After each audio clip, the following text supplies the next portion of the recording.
What up? So we're all finished planting all 3 pots.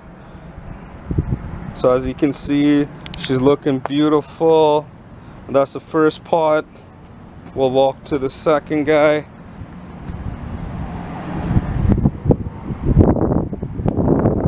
There you go.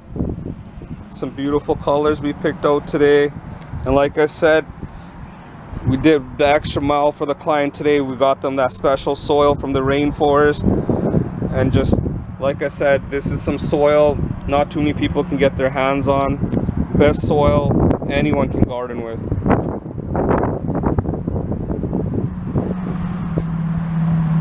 And there you go. Like I said, Green Hill Gardens.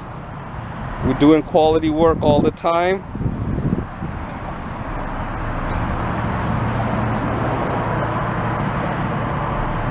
And we're turning dreams into reality.